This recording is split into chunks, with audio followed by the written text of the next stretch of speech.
The sound of shattering glass echoed through the crowded dance hall as Nathan O'Malley slammed his empty whiskey tumbler down and pointed an accusing finger at his wife. 18-year-old Nora O'Malley froze mid-dance, her chestnut hair tumbling from its carefully pinned style as all eyes in the Willow Creek Town Hall turned toward the commotion. "You've made a fool of me for the last time," Nathan slurred, his face flushed with drink and rage. "Prancing around with every man who asks while I work myself to the bone." Tears welled in Nora's eyes as she stepped away from her dance partner, an elderly neighbor who'd merely asked for a friendly waltz. "Nathan, please," she whispered, acutely aware of the whispers rippling through the 1885 harvest celebration. "You're drunk."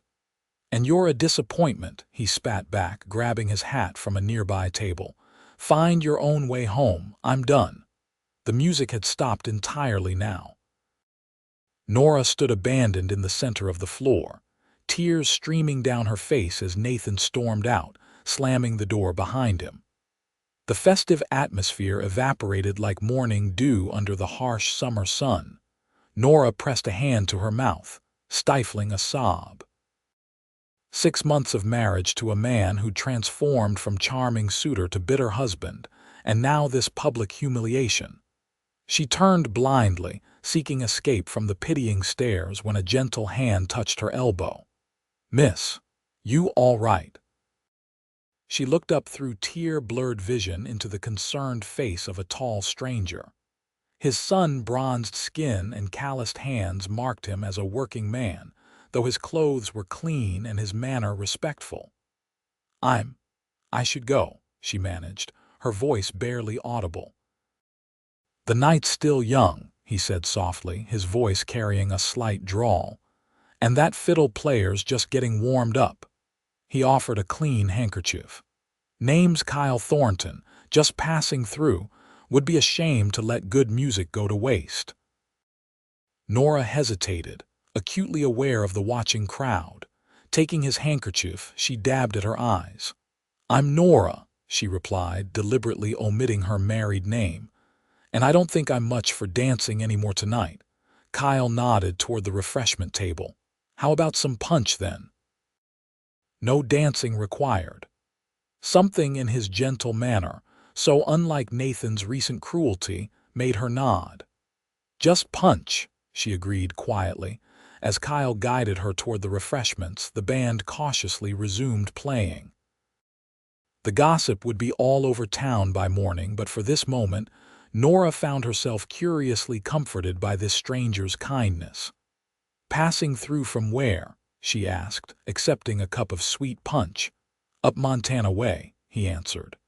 "Driving a small herd down to sell. My boys are camped outside town." His blue eyes crinkled slightly at the corners. "I heard there was music and thought I'd see what Willow Creek had to offer." "Not much, I'm afraid," Nora replied. "Just a small town with small minds." "And at least one lady with a mighty big heart, I'd wager," Kyle responded, his smile gentle. "That man who left my husband," Nora admitted, the word bitter on her tongue. Kyle's expression remained neutral. "Well, Mrs. O'Malley, Mrs. O'Malley, seems to me a harvest dance is meant for joy." He set down his cup and extended his hand. "And I promise not to step on your toes too badly." Nora hesitated, knowing accepting his invitation would only feed the gossip mill. But Nathan had abandoned her here, and the thought of slinking home alone felt unbearable. She placed her hand in Kyle's. "One dance, Mr. Thornton." His palm was warm against hers as he led her back to the floor. The band had shifted to a slower melody, and Kyle maintained a respectful distance as they moved in time to the music. "You're actually quite good," Nora observed with surprise. "Cattle don't much care for waltzing," he admitted with a wink, "but my ma insisted her sons learn proper manners." For the first time that evening, a genuine smile touched Nora's lips. "She raised you well." By the time the song ended, The ache in Nora's chest had eased. Kyle bowed slightly, and she found herself agreeing to another dance, then another. His stories of trail life and gentle humor gradually drew her from her shell. As the evening wound down, reality intruded. "I should get home," Nora said reluctantly. "Allow me to see you there safely," Kyle offered. Nora shook her head. "People talk in small towns, Mr. Thornton."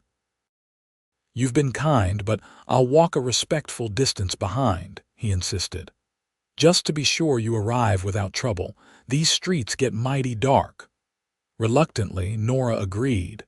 They left the hall separately, Kyle hanging back as promised. The October night was crisp, stars brilliant above the sleeping town. Nora pulled her shawl tighter, her thoughts churning. The small house she shared with Nathan sat dark and silent at the edge of town. As she approached, Nora's steps slowed. The front door stood ajar, swinging slightly in the night breeze. "Nathan," she called softly, pushing the door wider. No response came from the darkened interior.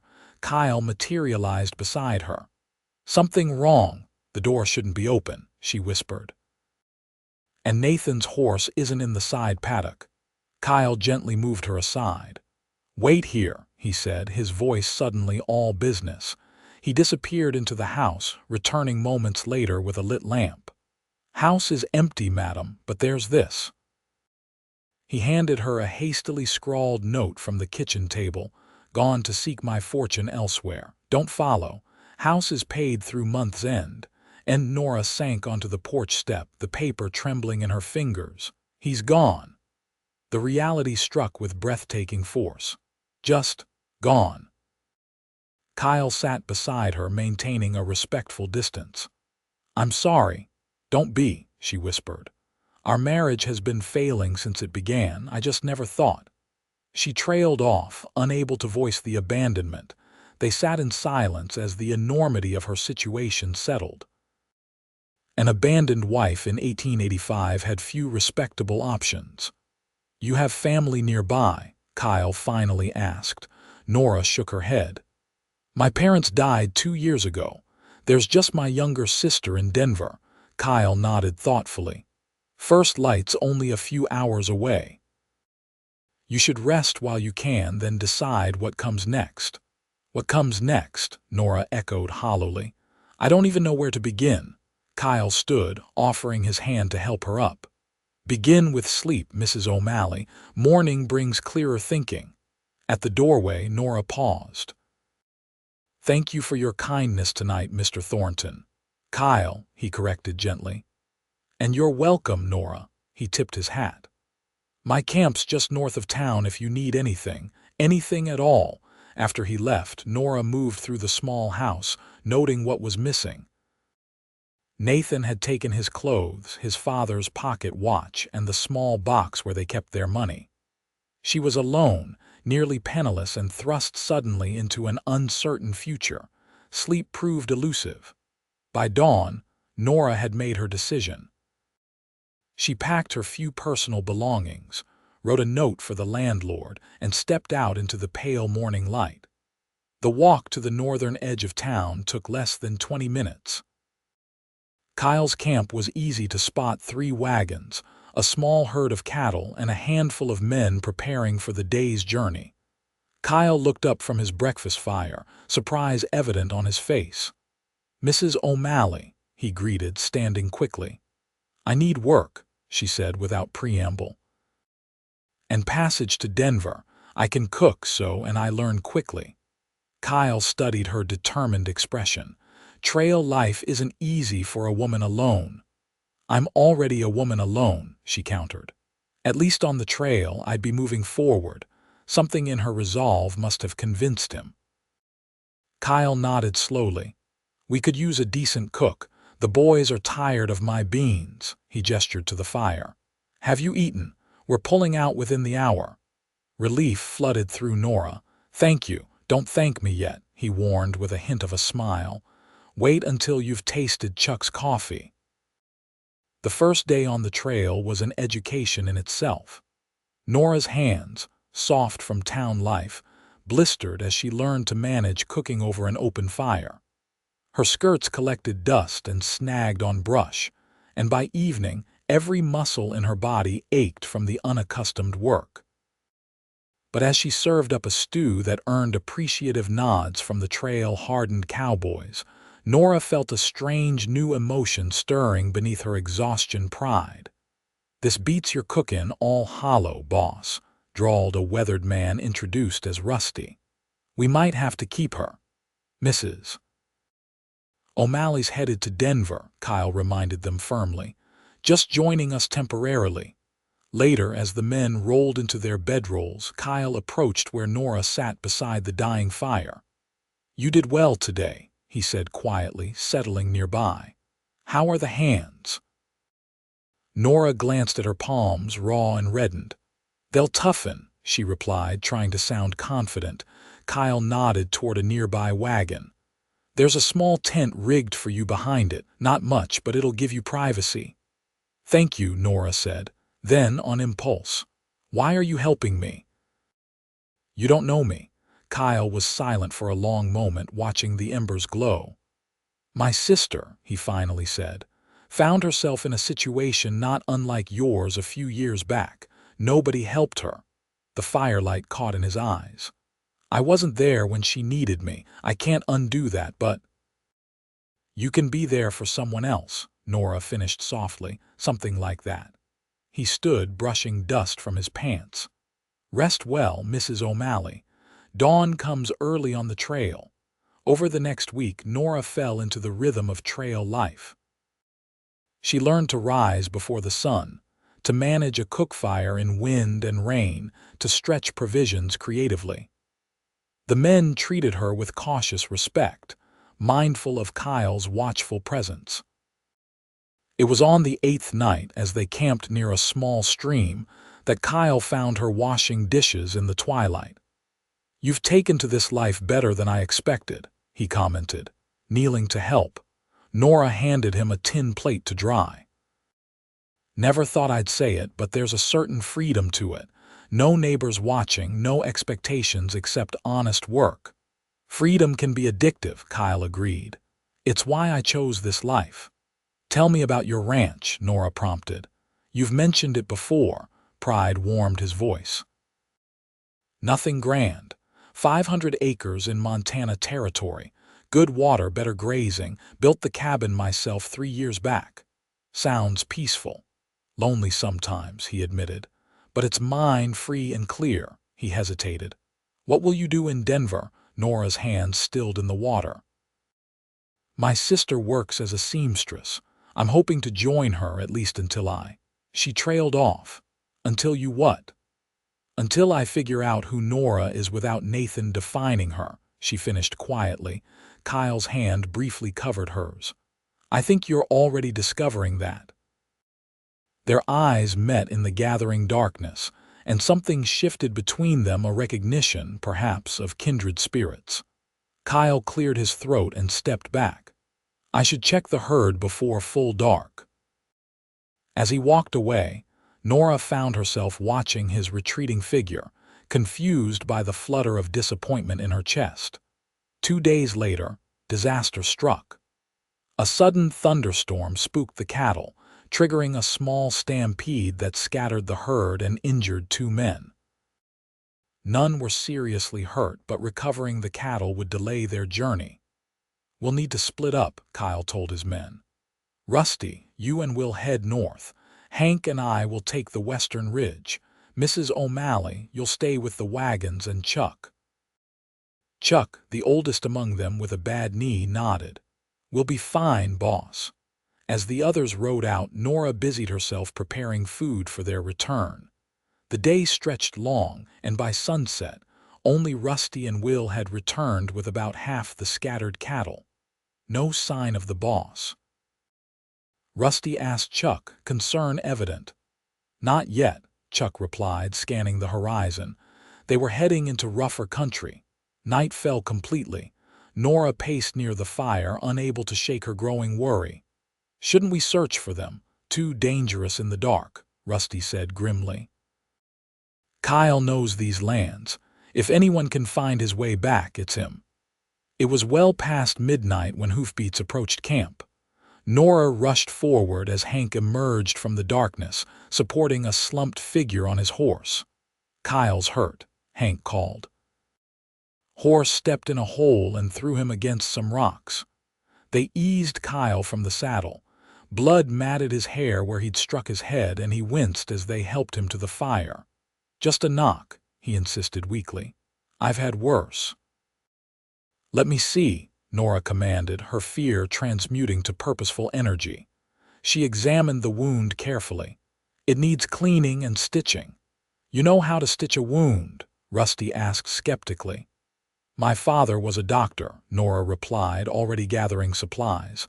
"I assisted him often enough." Working by firelight, Nora cleaned the gash on Kyle's temple with whiskey, her fingers steady despite her concern. Kyle watched her face as she worked, his eyes never leaving hers even as the needle pierced his skin. "You've got gentle hands," he murmured. "Hold still," she admonished softly. Almost done. When she finished, the men drifted to their bedrolls, leaving Nora to watch over Kyle. She dampened a cloth to cool his forehead, concerned about fever setting in. "You don't need to fuss," Kyle said, though he made no move to stop her ministrations. "Consider it repayment for your kindness," she replied. "Now rest." He caught her hand as she turned to go. "Nora." Just her name, but something in his voice made her pause. "Thank you." The intensity in his eyes stirred something deep within her, something she wasn't ready to examine too closely. "Sleep now," she said gently, pulling her hand free. By morning, Kyle was running a slight fever. The decision was made to remain camped for another day to allow him to recover. Nora spent the day alternating between camp duties and checking on Kyle, who dozed fitfully under the wagon's shade. By evening, his fever had broken. Nora brought him a bowl of stew, settling beside him as he ate with returning appetite. "The men say you're a natural trail cook," Kyle commented. "High praise from cowboys," Nora replied with a small smile. "How's the head?" "Better. Your father taught you well." Nora's smile faded. "He wanted a son to follow in his footsteps. Got 2 daughters instead, but he taught me anyway, said knowledge was never wasted." "Wise man." Kyle set down his empty bowl. "Tell me about your life before Nathan." The simple question opened a floodgate. Nora found herself sharing stories of her childhood, her father's practice, her mother's garden. Kyle listened attentively, asking questions that revealed his genuine interest. In turn, he spoke of his own past, growing up on a struggling farm in Kentucky, losing both parents to influenza, working cattle drives with his brother until they saved enough for their own land. "What happened to your brother?" Nora asked. "Got himself killed in a card game 3 years back," Kyle answered, his voice tight. "Head-headed fool never could walk away from a fight." "I'm sorry." Kyle shrugged, but pain lingered in his eyes. "Life out here is often short, makes a man think about what he really wants while there's time." "And what do you want, Kyle Thornton?" The question slipped out before Nora could reconsider its boldness. His gaze held hers steadily.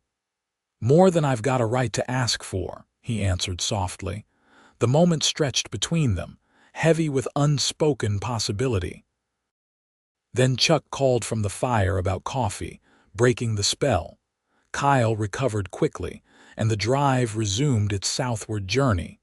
But something had changed between them. Nora found Kyle watching her when he thought she wouldn't notice. For her part, she discovered herself seeking reasons to be near him, asking questions about the trail, bringing him coffee before the others. 2 weeks into the journey, they made camp near a small settlement. "We'll resupply here," Kyle announced. "And there's a proper bathhouse, if anyone's interested." The prospect of hot water and soap nearly brought tears to Nora's eyes. Hours later, scrubbed clean and wearing her one spare dress, she felt renewed. She purchased thread and fabric scraps from the general store and spent the evening mending clothes for the grateful cowboys. Kyle found her as she finished the last repair. "There's a social at the schoolhouse tonight," he said, uncharacteristically hesitant. "Nothing fancy, just local folks playing music. I thought maybe." "Are you asking me to a dance, Mr. Thornton?" Nora teased, though her heart quickened. "Thought you might enjoy the music," he replied with a half-smile. "Been a long stretch of just us for company." The gathering was indeed simple: a few fiddles, a piano badly in need of tuning, and locals eager for entertainment.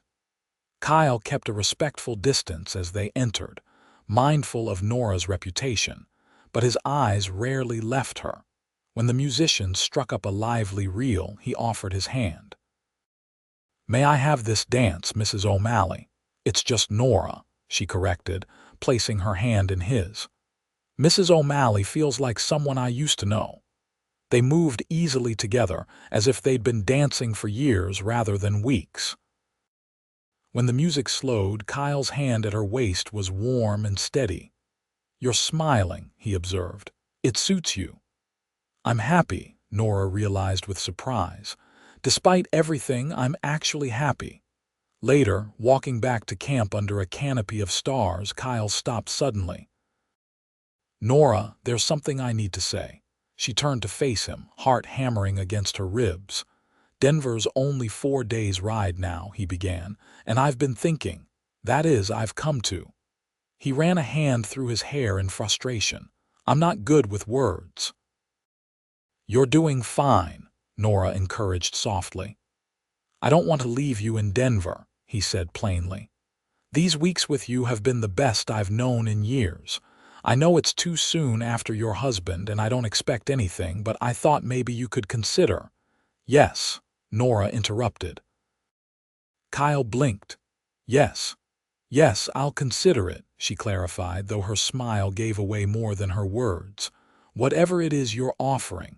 He stepped closer, his hand gently touching her cheek. "I'm offering a home, Nora. Not much of one yet, but it's growing. And I'm offering myself, for whatever that's worth." "It's worth a great deal to me," she whispered slowly, giving her every chance to pull away. Kyle lowered his lips to hers. The kiss was gentle, questioning, and over far too soon. "I should get you back to camp," he murmured, though he made no move to step away. Nora nodded but reached for his hand, twining her fingers with his for the walk back.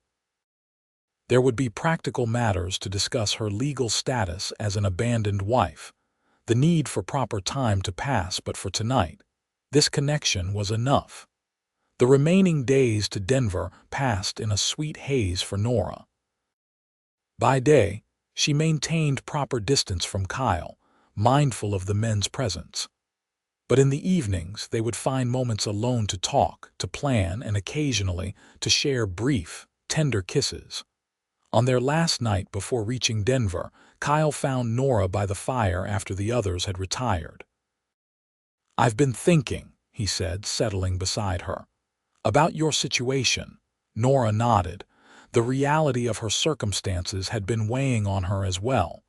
"Nathan abandoned me, but legally, I'm still married." "There are lawyers in Denver who handle such cases," Kyle said carefully. "With Nathan gone without trace or support, they might be able to help." "It could take months," Nora pointed out. "Years even." Kyle took her hand. "I've got time if you do." His expression grew serious. "I need you to know something, Nora. What I feel for you, it's not something that's going to fade or change. Whether it takes months or years, I'll wait." Tears pricked at Nora's eyes. "Why me? You could have any woman, someone without my complications." "Because you smile at sunrise," he answered simply. "Because you're stronger than you know. Because when I'm with you, I'm the man I always wanted to be." The next day, they reached Denver. Kyle accompanied Nora to her sister Nancy's small apartment, explaining the situation in careful terms that preserved Nora's reputation. Nancy, a practical young woman of 20, welcomed her sister warmly. You'll stay as long as needed, she insisted, though it sounds like Mr. Thornton has other ideas for your future. Kyle tipped his hat politely. I'll need to see my cattle sold, madam, but I'd like to call on your sister while I'm in town, with your permission. My sister is a grown woman, Nancy replied with a knowing smile. I suspect she can make her own decisions about callers. The next 2 weeks passed in a whirlwind. Kyle handled his business affairs while Nora consulted a sympathetic lawyer about her marriage. The news was better than expected given Nathan's complete abandonment and Nora's circumstances. The lawyer believed the court would grant an annulment rather than requiring a lengthy divorce proceeding. It will still take time, the lawyer cautioned, but with witnesses from Willow Creek who can attest to Mr. O'Malley's public abandonment, we have a strong case. Kyle accompanied Nora to every legal meeting, his steady presence a comfort as she navigated unfamiliar territory. In the evenings, he would call at Nancy's apartment, sometimes taking both sisters to dinner, other times simply sitting with Nora in the small parlor, talking of the future. I've been thinking about the cabin, he told her one evening. It needs work to be proper for a lady. A bigger kitchen, maybe a garden plot. I don't need fancy things, Nora assured him, not fancy, just right. His eyes softened. I want you to be happy there. I'll be happy wherever you are, she replied honestly. The day came for Kyle to return north. Standing at the stagecoach station, he held both Nora's hands in his. I'll be back before first snow, he promised. By then, we'll know more about the annulment, and next spring. Next spring, she echoed, her heart full. He kissed her then, uncaring of the busy station around them. Wait for me, always, she whispered. True to his word, Kyle returned in early November, bringing with him affidavits from Willow Creek residents testifying to Nathan's public abandonment. The legal proceedings advanced, and by Christmas, Nora received the news she'd been praying for. The court had granted her annulment. Merry Christmas, she told Kyle, showing him the official document. His answering smile was brighter than the decorated tree in Nancy's parlor. That evening, before Nancy and their invited dinner guests, Kyle knelt before Nora. I've loved you since you smiled at me over punch cups, he said, holding out a simple gold band. I'll love you until my last breath and beyond. Nora, will you marry me? Through happy tears, Nora gave the only answer her heart would allow. Yes. They were married on New Year's Day, 1886, in a small church ceremony with Nancy as witness. The following morning they boarded the northbound stage, beginning the journey to their new life together. Spring found them settled on Kyle's Montana ranch. The cabin had indeed been expanded, a new kitchen wing, a small parlor, and a garden plot where Nora grew herbs and vegetables. Kyle had added cattle to his herd and hired 2 hands to help with the increasing work. On warm evenings, they would sit on the porch Kyle had built, watching the sunset paint the mountains gold and purple. Sometimes he would bring out his harmonica, playing the tunes they had danced to on the trail. Are you happy? He asked one such evening, his arm around her waist. Nora leaned into his embrace, thinking of the journey that had brought her here from tears on a dance floor to this profound contentment. Happier than I ever dreamed possible, she answered truthfully, even with all this work. He teased gently, knowing how her days were filled with the endless tasks of ranch life. Especially with the work, she corrected. It's ours, Kyle. Everything we build here, we build together. He kissed her then, tender and reverent. I have something to tell you, he said against her hair. Oh, Rusty's bringing up more cattle next month. Thought we might host a proper gathering to celebrate, maybe even a dance. Nora smiled at the memory of that first dance, when a kind cowboy had taken a weeping woman into his arms and shown her a different future was possible. I'd like that, she said. And I have something to tell you, too. Kyle raised an eyebrow questioningly. Nora took his hand and placed it gently over her stomach. Come winter, this ranch will have one more Thornton. The joy that transformed Kyle's face was everything Nora had ever wanted. As he swept her into his arms, spinning her around the porch with laughter and tears mingling, Nora knew with absolute certainty that sometimes the ending of one dream made room for a far greater one to begin. Under the vast Montana sky, surrounded by the life they were building together, Nora and Kyle Thornton had found their true home in each other's arms.